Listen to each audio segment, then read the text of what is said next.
Hi, this is Mohammed Sultana. हम ये पहले चैप्टर का सेकंड पार्ट है। हम इसमें टॉपिक पढ़ेंगे आज का मृदा। मृदा की हम बनावट देखेंगे, उसका प्रकार देखेंगे और संरक्षण देखेंगे। सबसे पहले मृदा क्या होती है। मृदा क्या होती है? मृदा का जो निर्माण है वो बहुत धीमी गति से होता है। मतलब मृदा की जो प्रोसेस होती है निर्माण की, वो बहुत धीमी होती है। ये सैकड़ों साल से चट्टानों की टूट फूट, पेड़ पौधे, जीव जंतु के अवशेष आदि, इनसे मिलकर मृदा बनती है। सैकड़ों साल में इसका मृदा का निर्माण होता है। इसके लिए सबसे अच्छी भूमि कौन सी होती है? समतल भूमि होती है इसके निर्माण के लिए। मृदा का निर्माण हो गया। अब हम पढ़ेंगे इसकी बनावट के लिए हम एक डायग्राम देखेंगे। इसे बोलते हैं मृदा परिच्छेदिका। हम देखेंगे मृदा का निर्माण कैसे होता है। तो ये मृदा के निर्माण के लिए मृदा परिच्छेदिका के डायग्राम को हम समझेंगे। इसकी 4 लेयर्स होती है।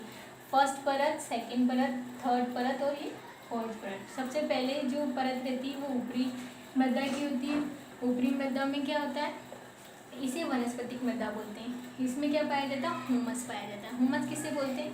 ह्यूमस बोलते हैं पेड़ पौधे, मृत जीव जंतु जो होते हैं उनके अवशेष होते हैं ना, उससे ह्यूमस का निर्माण होता है, जिससे जो यह इसमें मृदा में उपजाऊपन लाता है। उपजाऊपन के कारण हमारे फसलों का निर्माण होता है। ये क्या है? फर्स्ट पार्ट है ये मृदा की। यह हमारी फसलों के लिए बहुत उपयोगी होता है। अब सेकेंड हम देखेंगे उपमृदा। उपमृदा किसे बोलते हैं?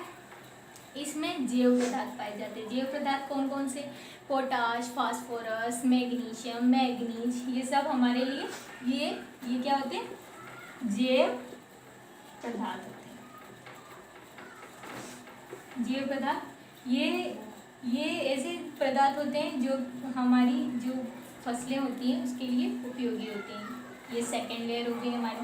थर्ड है अपक्षय चट्टान। अपक्षय चट्टान किसे बोलते हैं? जो चट्टानें होती है, ठोस चट्टानें, उनकी जो टूट फूट से जो चट्टानें, जो चूरा मिट्टी वगैरह जो भी होता है उन्हें अपक्षय चट्टान बोलते हैं। तो ये अपक्षय चट्टान की हमारी तीसरी लेयर हो गई। चौथी लेयर जो ठोस चट्टानें होती है, जो आधारी चट्टानें होती है, उन्हें ये बोलते हैं आधारी चट्टान। ये हमारी मृदा परिच्छेदिका की चौथी लेयर हो गई। तो इससे क्या होता है? हमारी मृदा की निर्माण होता है, मृदा की बनावट ही इस तरह से होती है। फिर हम यहाँ पे जाकर ये इस तरह की हमारी मिट्टी से इस तरह की बनावट होती है मृदा की। उसके बाद हम यहाँ फसलों का निर्माण करते हैं। अब हम पढ़ेंगे प्रकार। मृदा के प्रकार। मृदा के कितने प्रकार होते हैं? तो मृदा के प्रकार 6 टाइप्स के होते हैं। पहला हम पढ़ेंगे जलोढ़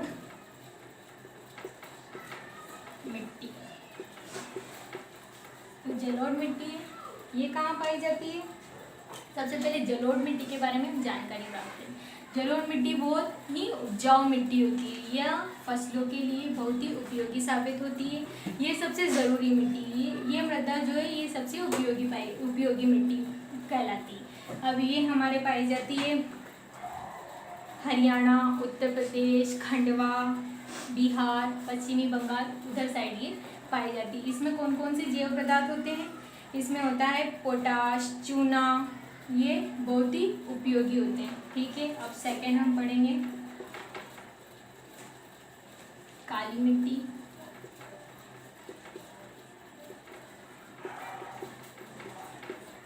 काली मिट्टी को हम रेगड़ मिट्टी भी बोलते हैं। रेगड़ मिट्टी भी बोलते हैं काली मिट्टी को। काली मिट्टी में बहुत ही नमी पाई जाती है। ये भी बहुत उपजाऊ मिट्टी है। ये नमी को बहुत ज़्यादा ग्रहण करके रखती है। ये अपने पाई जाती है, हम देख लेते हैं, ये पाई जाती है राजस्थान, तमिलनाडु, उत्तराखंड, बुंदेलखंड, उस साइड ये पाई जाती है। इसमें कपास की खेती बहुत ही अच्छी होती है क्योंकि ये नमी को ज़्यादा देर तक ग्रहण करके रखती है। अब हम तीसरी पढ़ेंगे लाल मिट्टी पढ़ेंगे।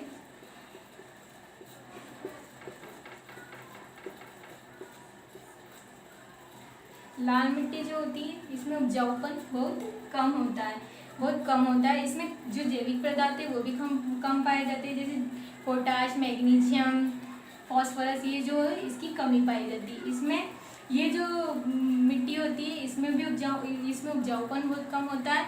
ये कहाँ पाई जाती है? ये मेघालय, पश्चिमी बंगाल, छत्तीसगढ़, झारखंड, तमिलनाडु, महाराष्ट्र उस साइड लाल मिट्टी पाई जाती है। ठीक है, इसमें किस किस चीज़ की खेती होती है ये भी हम देख लेते हैं। तो इसमें गेहूं, कपास, दालें आदि इसकी खेती होती है इसमें। ठीक है, तो अर्थ हम पढ़ेंगे लैटेराइट मिट्टी।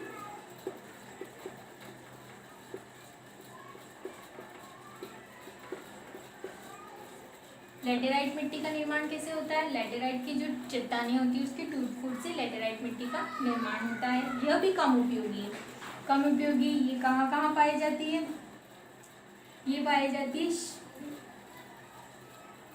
तमिलनाडु, पहाड़ी इलाके जो होते हैं ना वहाँ मोस्टली लैटेराइट मिट्टी पाई जाती है। इसमें खेती होती है मिट्टी, इस मिट्टी में खेती होती है चावल, गेहूँ, कपास, इन चीज़ों की खेती होती है।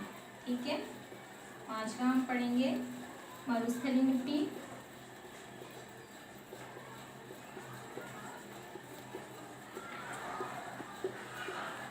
मरुस्थली का मीनिंग होता है रेगिस्तान होता है। रेगिस्तान में जो मिट्टी पाई जाती है उसे बोलते हैं मरुस्थली मिट्टी। इसमें नमी बहुत कम होती है और यह कम उपजाऊ मिट्टी होती है क्योंकि ये नमी को ज़्यादा देर तक ग्रहण नहीं कर सकती क्योंकि ये रेगिस्तान में पाई जाती है। तो ये भी कम वह होती है। ये कहाँ पाई जाती है? राजस्थान, गुजरात, कच्छ उस साइड ये पाई जाती है। ठीक है, अब हम छठी मिट्टी पढ़ेंगे।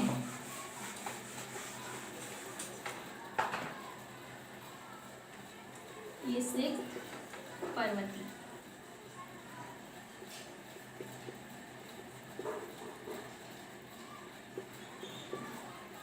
ये पर्वतीय और पठारी इलाकों में पाई जाती है। यह मिट्टी भी कम उपजाऊ होती है या रेतीली मिट्टी होती है।